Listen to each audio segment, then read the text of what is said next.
कली काली महाकाली कालिके परमेश्वरी सर्वानंद करे देवी नारायणी नमस्तुते। नमस्कार साथियों, सुप्रभात।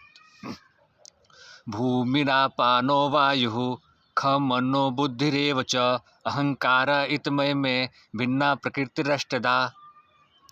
साथियों नमस्कार, सुप्रभात। आपका दिन शुभ हो, मंगलमय हो। इन्हीं सब शुभकामनाओं के साथ एक बार फिर मैं आपके सामने उपस्थित हुआ हूँ। साथियों, अभी जो हम श्लोक पढ़े, ये भगवान श्री कृष्ण जी कहते हैं कि मैं ही पृथ्वी, जल, अग्नि, वायु, आकाश, मन, बुद्धि और अहंकार, इसको अपने ही रूप को मैंने अपरा प्रकृति के रूप में स्थापित किया है, जिससे हमारी जीवन की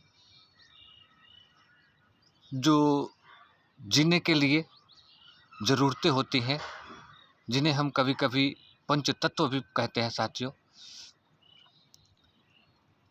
प्रभु की ही संरचना है। जो इस सृष्टि की संरचना है वो प्रभु द्वारा ही निर्मित की गई हुई है। साथियों, आज हम देख रहे हैं हमारे समाज में, आपने देखा होगा, पर्यावरण की रक्षा करना हमारा धर्म है, ये हमारा कर्तव्य है। इसी बात पे मैं चर्चा करूंगा साथियों। हमारे मित्र की एक बात तो मुझे याद आई कि लोग कहते हैं धर्मो रक्षति रक्षितः, हम धर्म की रक्षा करेंगे तो धर्म हमारी रक्षा करेगा। साथियों, आज मैं आप सभी से कह रहा हूँ, हम अगर प्रकृति की रक्षा करेंगे तो प्रकृति हमारी रक्षा करेगी। हम लोगों ने प्रकृति को कैसा बना दिया है, कभी आपने सोचा है? आप ध्यान दीजिए पहले पे और आज पे, ज़्यादा नहीं, जितना आप 10 साल, 15 साल, 20 साल पहले देखे हैं और आज जो देख रहे हैं उसमें देखिए कितना अंतर हुआ है। आखिर इसका कारण क्या है? कभी आपने इस पे विचार किया है? कारण बहुत कुछ है और कुछ भी नहीं है। जो समझता है उसके लिए सब कुछ है, जो नहीं समझता है उसके लिए कुछ भी नहीं है। साथियों, धरती का सबसे बुद्धिमान प्राणी है मानव, और मानव से ही सबको खतरा है। सभी जीवों को, पहाड़ों को, नदियों को, झीलों को, हवा को, जल को, किससे खतरा है? मानव से ही। मानव ही उनका दुरुपयोग कर रहा है, पहाड़ों को काट रहा है, जंगलों को काट रहा है,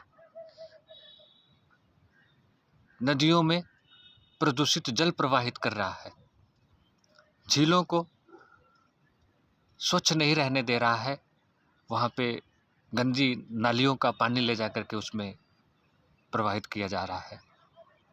जो हमारी गंगा, जमुना, सरस्वती, सरयू, कावेरी, नर्मदा जैसी नदियां हैं साथियों, आज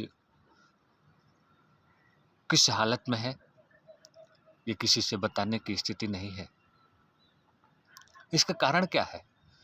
हमारी अपनी महत्वाकांक्षा। हम किस स्तर तक जा रहे हैं कि अपने फायदे के लिए हम किसी दूसरे को या कोई बनी बनाई व्यवस्था को हम गंदा कर रहे हैं। उन्होंने हमारा क्या बिगाड़ा है? जो जीव उस नदी में रह रहे हैं उनको हम स्वच्छ पानी की जगह फैक्ट्रियों का गंदा पानी नदी में भेज करके, क्या उनके साथ हम अन्याय नहीं कर रहे हैं? कर रहे हैं साथियों। जो जीव जंगलों में रह रहे हैं, हम जंगलों की कटाई करके उनके साथ अन्याय नहीं कर रहे हैं साथियों? कर रहे हैं। जो जीव पहाड़ों में रहते हैं साथियों, जो वनस्पतियां उन पहाड़ों के ऊपर उगी हुई हैं, उन पहाड़ों को कटान करके हम समतल तो बना दे रहे हैं, लेकिन जो वनस्पतियां उन पहाड़ों के ऊपर उगी हैं, या जितने भी प्रकार के जीव जंतु उस पहाड़ या पठार में रह रहे होंगे, कभी आपने उनकी चिंता की है? नहीं की है, क्योंकि आप मानव हैं, आप स्वार्थी हैं। और यही स्वार्थी जो भरा हुआ है, स्वार्थ भरा हुआ है मानव में, वही मानव के विनाश का कारण बनेगी एक दिन साथियों। आज भी समय है, हमें सुधरना होगा साथियों। बहुत लंबी चौड़ी बातें नहीं करके मैं छोटे छोटे अपने भाग में मैं पर्यावरण सुरक्षा के ऊपर 5 भागों में वीडियो लेकर के आऊँगा। आशा करूँगा उस वीडियो को सुनने और देखने के बाद आपके अंदर भी प्रकृति के प्रति प्रेम जगेगा, और कम से कम आप तो ऐसा कोई कर्म नहीं करेंगे जिससे हमारी प्रकृति को कुछ नुकसान हो। प्रकृति है तभी हम हैं, प्रकृति नहीं है तो हमारा कोई अस्तित्व नहीं है। आज जिन जानवरों का घर हम जंगल काट करके उजाड़ दिए हैं, वो जानवर जाएंगे कहाँ? उनको भी तो धरती पर रहने का अधिकार है।